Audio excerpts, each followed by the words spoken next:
Jurassic Park the movie or Jurassic Park the novel? Which do you prefer? Now, this is a whopper of a question. For me, a very difficult question to answer. Jurassic Park the movie is my favorite movie of all time, and Jurassic Park the novel is my favorite book of all time. So for myself personally, it's a difficult question to answer. But recently I had the chance to watch the 30th anniversary of Jurassic Park in movie theaters with my wife and my son and my daughter. It's a really amazing experience to see that with them, experience that in the theaters. But, you know, Jurassic Park the movie is just phenomenal. From the soundtrack to the fact that each scene just goes so seamlessly from scene to scene to scene. And each scene is just filled with amazing actors, epic lines, and it just bounces along so seamlessly. And again, with John Williams' soundtrack in the background, it's really hard to find a better movie. At least that's my personal opinion. But with that said, which do you prefer? I'll be curious to hear your thoughts on this once this video is over and in the comments section down below. But, you know, the movie is drastically different than the book. Now, it's important to note that movies structurally are different than books. You know, a screenplay, one page in a screenplay equals 1 minute up on the screen. So when you're adapting a book into a screenplay, you cannot pause very long to elaborate on thoughts. You know, it has to be rapid fire, has to be quick. So the movie's vastly different than the book, but you know, some scenes in the book that I would have loved to have seen in the movie were, you know, Ed Regis, who does not have any role in the movie at all. I would have loved to have seen him being tracked and pursued by a juvenile T-Rex. That was just fascinating, the way that he was just moving through the forest and the way that the animal was hunting him. It would have been amazing to see that young juvenile 8-foot tall T-Rex springing and running with its long thin legs, and it wouldn't be as burdened as the massive adult, so it would have been fast, swift, terrifying predator. I think we definitely missed out on seeing the kill of Ed Regis in the movie, which we see in the book. Now, Dennis Nedry in the book, again, I do prefer the book version. No offense to the movie is phenomenal with Dennis Nedry's death in the movie. I love that. I've watched that scene hundreds of times, but I do prefer the book version where, you know, he's blinded and he's gutted along the stomach and his intestines fall out, and just the way he's killed and eaten, and the way that the Dilophosaur grips his head and pulls it up. It's really a horrifying scene, and I remember reading that for the first time, realizing just how graphic Jurassic Park the novel is compared to the movie. Now, the movie is not rated R like James Cameron wanted to make it. It's PG, so it is not as gory as the book by any means. But if I'm teetering on the edge of this, I probably have to give a slight nod to the book in that I enjoy the book more than the movie. But I'll tell you what, this is a very difficult decision for me because, again, Jurassic Park the movie is my favorite movie of all time. Jurassic Park the novel is my favorite book of all time. So I'm pitting two things that I love dearly. But I do think the book just has more scenes that I would have loved to have seen on the big screen. You know, Grant and the kids being chased in the raft by the T-Rex.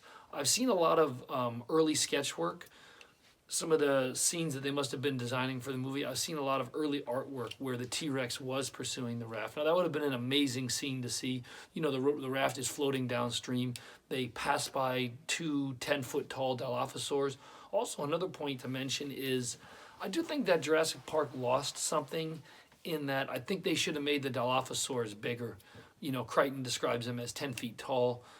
You know, in real life, they probably were around that size, maybe a little bit shorter, but more or less around 10 feet tall. So I think we lost something. I think we should have gotten a bigger, more intimidating Dilophosaur. So right off the bat, again, that's another nod to the book, but it would have been amazing to see Grant and the kids floating downstream in their raft past two Dilophosaurs as the T-Rex kind of emerges through the trees and then eventually stalks and hunts them, and they go over this fantastic waterfall.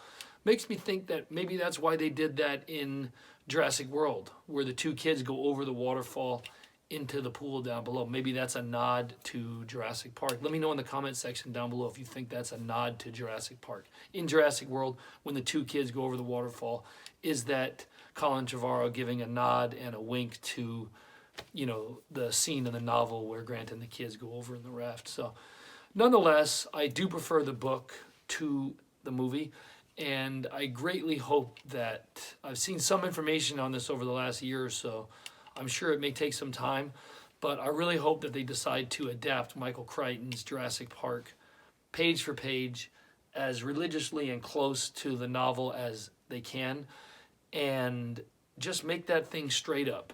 You know, whatever it says in the book, make that thing straight up. Make it a TV series. Whatever you got to do to showcase all those amazing scenes that Crichton talked about. You know, I really, even though it's not, you know, some people may think it's not exciting, I really enjoyed the part where Gennaro in the book, where they talk about how he raised the money with Hammond, how he went around and raised the 880 million, if I'm not mistaken, and the miniature elephant that John Hammond had, and he would wow investors and ask for money.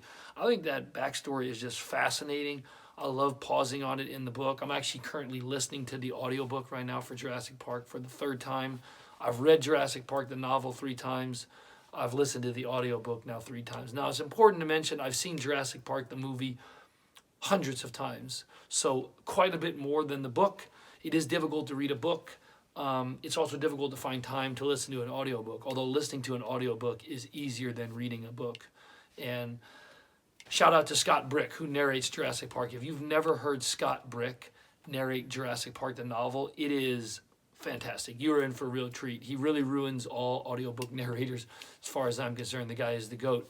But again, this video is about what would you prefer if you had your choice. Are you a fan of Jurassic Park the movie, or are you more of a fan of the novel? I think I have to give more of a nod to the novel, only because there's just so many incredible scenes that did not make the movie.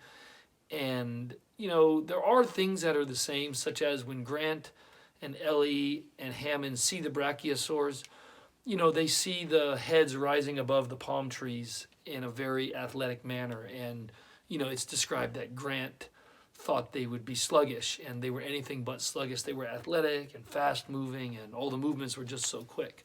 Now, a bit different from the scene where we see the lone brachiosaur striding up the hillside. Still somewhat similar, but, you know, different nonetheless, in that there's, I think, 4 or 5 other big heads that swing up. And in the book, it's important to note that those are not brachiosaurs, those are apatosaurs, so different species. But again, I'm curious to hear your thoughts on this. Jurassic Park the novel or Jurassic Park the movie?